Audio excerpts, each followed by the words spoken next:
देता हूं कि मन की बात का ये 115वां एपिसोड जो है बिना रुके जो है आज पूरे देश पूरी दुनिया ने देखा जी। और ये अपने आप में एक अद्भुत कार्यक्रम है और इस कार्यक्रम का इम्पैक्ट जो है हम सुदूर गांव में भी देखते हैं। लोग मन की बात सुनने के लिए देखने के लिए अगर टेलीविजन नहीं है तो लोग रेडियो में इसको सुनते हैं। जी।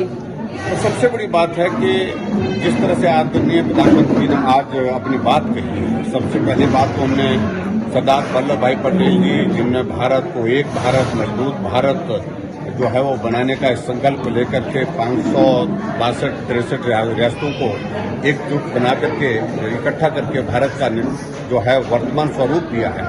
उनकी 150वीं जन्म जयंती है, उस पर भी उन्होंने कहा कि कार्यक्रम हमको करने हैं और उसी तरह से बिरसा मुंडा जी का एक बहुत बड़ा योगदान रहा। एक ट्राइबल में उन्हें जिस तरह से स्वतंत्रता के आंदोलन में एक बहुत बड़ी हिस्सेदारी की, उनकी भी 150वीं जयंती है और इस पर भी प्रधानमंत्री जी ने कहा कि सरकार की ओर से कार्यक्रम करेंगे और हम सब लोग भी उस कार्यक्रम का हिस्सा बनेंगे। और दूसरी बात सबसे इम्पोर्टेंट चीज आज के इस कार्यक्रम में जो प्रधानमंत्री जी ने जो डिजिटल जो फ्रॉड चल रहा है, डिजिटल अरेस्ट का जिसको पर्टिकुलर जिसका जिक्र किया, ये आज के समय में बहुत महत्वपूर्ण विषय है जिस बारे में लोगों को जानकारी होना भी बहुत आवश्यक है।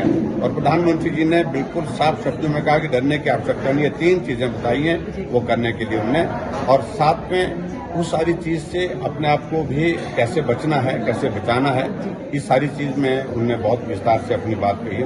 मैं समझता हूँ कि वो आज की बहुत बड़ी आवश्यकता है क्योंकि देश के अंदर, देश नहीं तो दुनिया के अंदर हजारों लाखों लोग जो है इसके शिकार हो गए हैं, जिसके कारण उनको नुकसान हुआ है, आर्थिक नुकसान हुआ है और यहाँ तक कि कुछ जगह तो ऐसी स्थिति हुई है, कुछ लोगों ने आत्महत्या भी की, हम जो आजकल के इस मीडिया के माध्यम से सुनते हैं।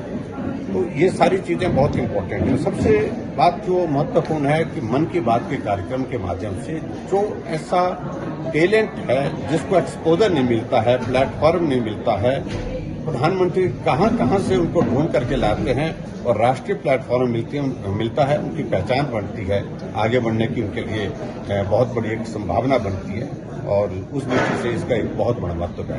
एक बार फिर से प्रधानमंत्री जी को बहुत बहुत साधुवाद देता हूं इस कार्यक्रम को शुरू करने के लिए और ये कार्यक्रम बहुत प्रभावी ढंग से चल रहा है और सभी लोगों से इस बात के लिए आग्रह भी करता हूं कि इस कार्यक्रम का हिस्सा बने रहिए।